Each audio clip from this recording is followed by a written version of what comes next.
15 अगस्त के दिन हमारे भारत के अनेक युवाओं ने देश के लिए बलिदान दिया ताकि हम इस आज़ाद भारत में चैन की सांस ले सकें। प्रत्येक वर्ष 15 अगस्त को हम भारतीय बड़े हर्ष और उल्लास के साथ स्वतंत्रता दिवस मनाते हैं। यही वो तारीख है जब सन 1947 में अंग्रेजी हुकूमत से हम सभी को आज़ादी मिली थी। इतिहास की ऐसी सुबह जब भारतीय स्वतंत्रता सेनानियों की मेहनत रंग लाई थी। तब हर भारतीयों के होठों पर सिर्फ और सिर्फ एक ही तराना था कि अब हम आज़ाद हैं। पर यह भी सत्य है कि इस आज़ादी को पाना आसान नहीं था। इसके लिए स्वतंत्रता सेनानियों को सूलों से भरे रास्ते पे नंगे पांव चलना पड़ा। बेइंतहा जुल्म और पीड़ा को पूरे जिंदा दिली से पार करना पड़ा। इस स्वतंत्रता के महासंग्राम में कई दिल दहलाने वाली घटनाएं घटी, जिसको सुनकर कभी नैनों से आंसू तो कभी मस्तक गर्व से ऊंचा हो जाता है। तो आइए चलते हैं वीर रस से भरा हुआ भारतीय स्वतंत्रता सेनानियों के बलिदान की ओर। क्रांतिकारी अनशन जिसने ब्रिटिश सरकार के सुकून के निवाले छीन लिए थे। सन 1929 में भगत सिंह और बटुकेश्वर दत्त को केंद्रीय विधान सभा में बम विस्फोट करने के जुर्म में गिरफ्तार कर लिया गया था। बंदी गृह में भारतीय कैदियों के दयनीय दशा से वो भली भांति परिचित थे। उन्हें खाने के लिए ना आहार, ना तो शौच के लिए सुविधा, ना ही दैनिक जीवन के लिए उन्हें सुविधा दी जाती थी। जेल में ये स्वतंत्रता सेनानी पशुओं से बदतर की जिंदगी जिया करते थे। इसी के चलते भगत सिंह और बटुकेश्वर ने जेल जाने से पूर्व भगत सिंह और बटुकेश्वर ने एक योजना बनाई। उन्होंने ठान लिया कि अंग्रेजों को बंदी सुधार गृह के लिए मजबूर करके रहेंगे। इसके लिए वे जेल में पहुंचने के पश्चात भूख हड़ताल करेंगे। और जल्द ही यह योजना उनके साथियों को पता चल गया, जिससे वे भी सब इस भूख हड़ताल की योजना में धीरे धीरे करके सभी लोग इस भूख हड़ताल में शामिल हो गए। अंग्रेजों को लगा कि यह कुछ दिनों तक चलेगा, लेकिन 10 दिनों के बाद अंग्रेजी हुकूमत हिलने लगी और अंग्रेजों ने भूख हड़ताल तोड़ने के लिए अनेकों हथकंडे अपनाए, अनेकों प्रयास किए, नाकाम रहे। क्रांतिकारियों के जुनून के आगे वे सभी नाकाम रहे। लेकिन अधिकारियों ने एक और योजना बनाई और वो योजना थी कि डॉक्टरों के द्वारा उनको नाक के नली में पाइप डालकर उनको जबरन दूध पिलाया जाए। लेकिन यह भी योजना सफल ना हुई। किसी भी तरीके से एक दिन दूध पिलाते समय जतीन दास जी की हालत गंभीर खराब हो गई, जिससे उनको तुरंत अस्पताल ले जाया गया। हालांकि जतीन की हालत बहुत ही नाजुक थी। जेल में जबरन दूध पिलाना जारी रहा और इसके चलते क्रांतिकारी भारत मां के सपूतों ने इसका तोड़ बहुत ही साहस और आसानी ढंग से निकाला। किसी वीर ने तो लाल मिर्च के साथ उबलता हुआ पानी पी लिया, तो किसी को जबरन दूध पिलाने के बाद वह ढूंढ ढूंढ कर मक्खियों को खाकर और उल्टी करके पूरा दूध बाहर निकाल देता था। इसी तरह अंग्रेजों के द्वारा दिए गए अनेक यातनाओं को बार बार युवा क्रांतिकारियों के निर्भीक हौसलों के आगे बार बार मुके खाने पड़े। अब अंग्रेजों ने शैतानी दिमाग दौड़ाया। शैतानी दिमाग ये थी कि हर कक्ष में पानी के घड़े के जगह दूध भर दिया जाए, ताकि जब वो प्यास से व्याकुल होंगे, प्यास के कारण प्राण त्यागने लगेंगे, तो वह दूध पी लेंगे। परंतु वे अधिकारी यह नहीं जानते थे कि उनके दिल में ऐसी आग है जिसमें पककर इन युवाओं के इरादे और भी फौलादी हो चुके हैं। इतिहास बताता है कि एक एक करके एक एक कच्छ से घड़ों के फूटने की आवाज आने लगी। ये आवाज ब्रिटिश हुकूमत के सिंहासन को चकनाचूर करने के लिए काफी था।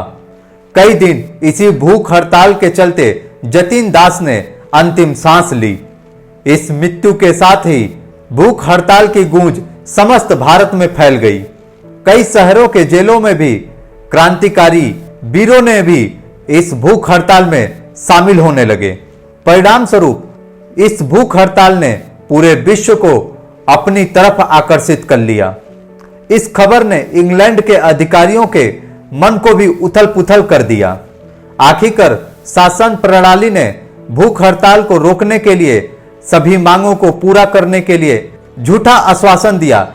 कुछ समय के लिए भूख हड़ताल टला, लेकिन कैदियों ने देखा कि किसी भी प्रकार का सुधार नहीं हुआ है, तो वह पुनः भूख हड़ताल को जारी कर दिए। यह भूख हड़ताल 64 दिनों तक चला। आज हम एक दिन भी अगर मनपसंद का भोजन ना मिले तो आसमान को सिर पर उठा लेते हैं।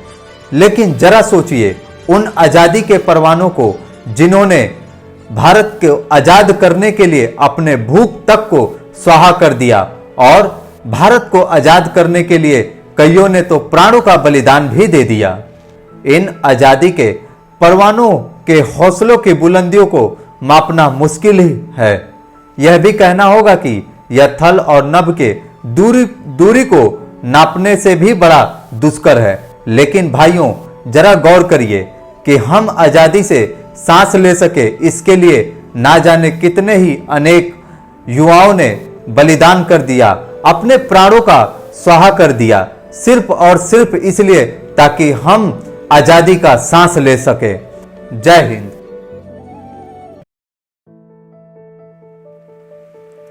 भारत का सूर्यपुत्र जिसने आजादी का स्वप्न देखा था। सूर्य सेन बंगाल के क्रांतिकारी सेनानी थे। खासकर चाटगांव में जो ब्रिटिश विरोधी क्रांतिकारी की गई थी, वो इन्हीं के द्वारा की गई। ब्रिटिश विरोधी आंदोलन जो किया गया था, उसके ये मुख्य नायक थे। अप्रैल 1930 में सूर्य सेन के नेतृत्व में चाटगांव में जो ब्रिटिश सरकार का शस्त्रागार था, उसको इनके नेतृत्व में लूटा गया और चाटगांव कुछ समय के लिए अंग्रेजी शासन से मुक्त हुआ। पूरे बंगाल में क्रांतिकारी की अलख सूर्य सेन ने बहुत जोर शोर से जलाई थी। इसी वजह से अंग्रेजों ने सूर्य सेन को धर दबोचने के लिए बड़ी तेजी से तैयारी कर रहे थे, पर उनसे बचने के लिए सूर्य सेन निरंतर अपना आवास स्थल बदलते जा रहे थे। एक बार उन्होंने नेत्रसेन नामक एक व्यक्ति के यहाँ निवास ली। सूर्य सेन के ऊपर अंग्रेजों ने 10,000 रुपए की इनाम रखा हुआ था। इसी लालच में आकर नेत्रसेन ने विश्वासघात कर दिया। उसने ब्रिटिश अधिकारियों को सूचना दे दी। इस जानकारी को प्राप्त करके उन्होंने सूर्य सेन को नेत्रसेन के घर से गिरफ्तार कर लिया।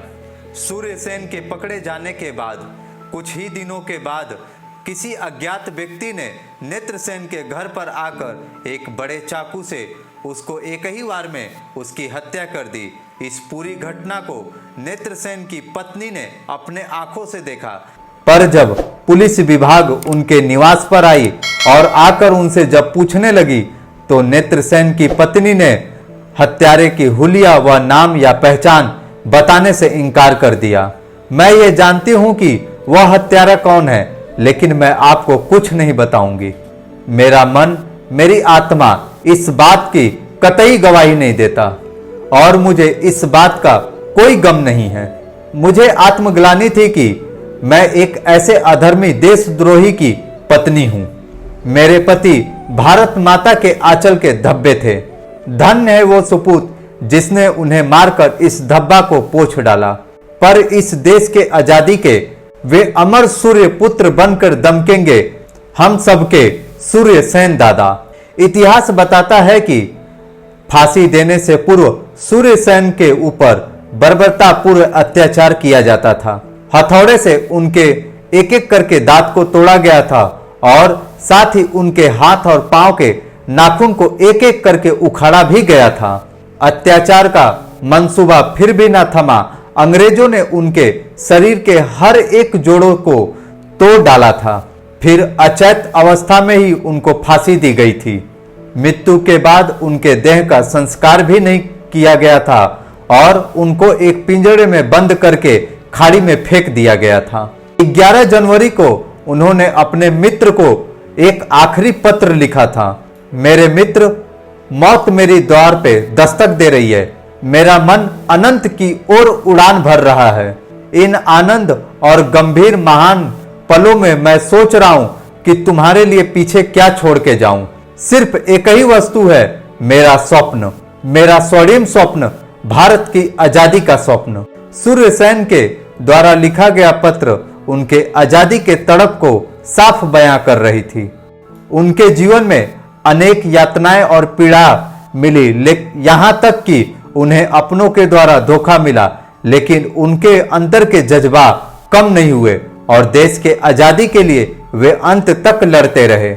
यह क्रांतिकारी निरंतर सूर्य के समान धधकता रहा, आजादी की गर्जना करता रहा, ताकि हम और आप इस आजाद भारत में आजादी से सांस ले सके।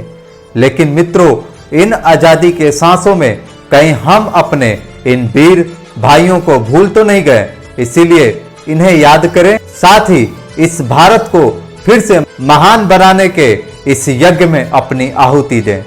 जय हिंद, जय भारत।